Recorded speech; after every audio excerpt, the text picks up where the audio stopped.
Hello, my friend, and welcome to Wisdom Trek. I am Guthrie Chamberlain, your guide to wisdom and creating a living legacy. Thank you for joining us for our 3-day per week, 12 minutes of wisdom podcast. This is day 381 of our trek, and today is Motivation Monday. Every Monday, we will provide you with a weekly dose of motivation that will set you on your trail to success.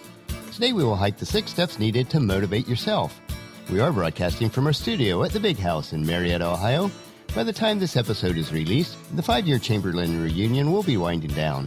Since I am recording this ahead of time, I will provide details on future treks. Paul and I have put hundreds of hours into the renovations and preparation over the past couple of years so that we could provide the best venue and experience possible for the family. We were motivated by a fixed deadline to work extra hours with a focused effort to accomplish all that we had planned. While we did not complete everything that we had hoped to do, due to time and resources, we were very pleased with the amount of work that we did accomplish. Creating an atmosphere of unity and peace where everyone feels that they have come home is important to us as part of our living legacy for the family. Although maintaining the Big House is a lot of work and responsibility, we feel that it is part of our God-given mission for life.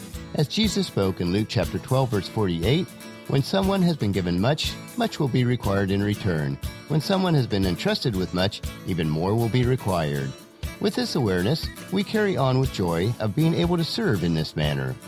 Because of the deadline of the reunion, we were highly motivated to complete our task, so this is the basic principle with any motivation. Today, let's hike the trail that contains the 6 steps to motivate yourself. Let's get started on our trek today with a quote from Andrew Carnegie.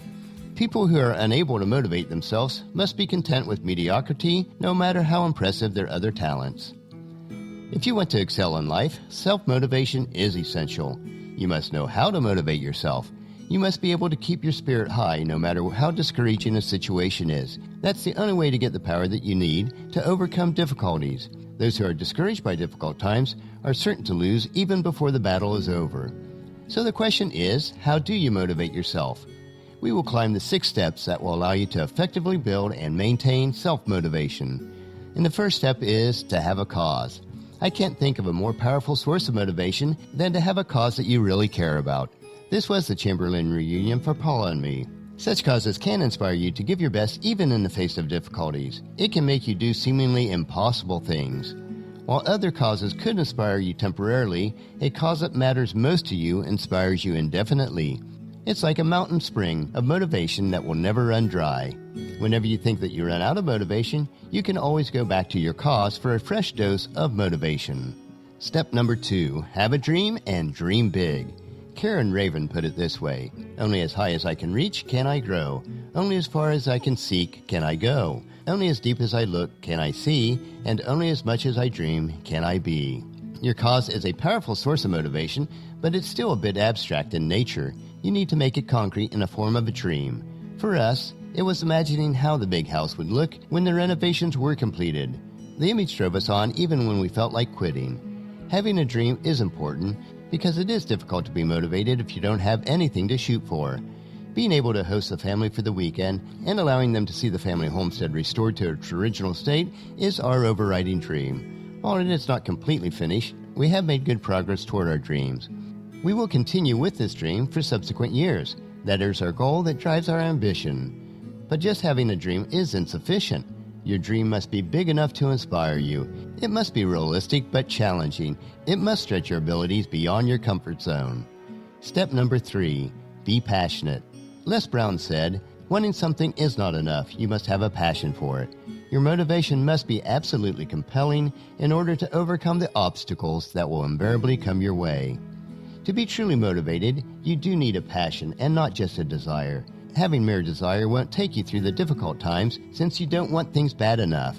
In many cases, passion makes a difference between the best performers and the mediocre ones. How can you have a passion? Your cause and your dream play a big role here.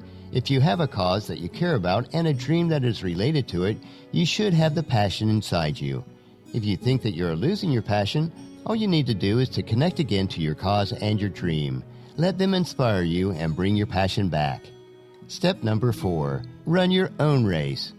Mikhail Baryshevov put it this way: I do not try to dance better than anyone else. I only try to dance better than myself. Comparing yourself to others is an effective way to demotivate yourself. Even if you start with enthusiasm, you will soon lose your energy when you compare yourself to others. Don't let this happen to you. You only have your own race, so how other people perform is irrelevant.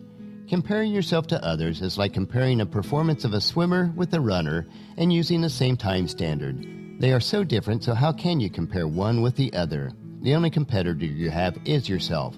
The only one you need to beat is you. So let me ask you this question. How can you become the best that you can be? Step number 5.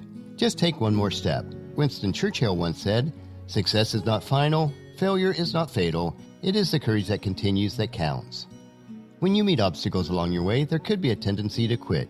You may think that it is too difficult to move on. You may think that your dream is impossible to achieve, but this is where you see the difference between winners and losers. Though both of them face the same difficulties, there is one thing that makes the winners different: the courage to continue. In difficult situations, just focus on taking that one more step forward. Don't think about how to complete the race. Don't think about how many more obstacles that are waiting for you. Just focus on taking the next step. Through many early mornings and late nights working on refinishing the woodwork and floors, I had to continually remind myself to keep moving forward, just a little bit at a time. In doing so, I was able to complete the task that we had planned for now. And finally, step number 6. Let go of your past. The next quote by Ralph Waldo Emerson certainly summed up my feelings most days. Finish each day and be done with it. You have done what you could. Believe it or not, one of the best demotivators is your past. Your past can drag you down before you realize it. Your past can give you a heavy burden on your shoulders. The good news is it's a burden that you don't have to carry.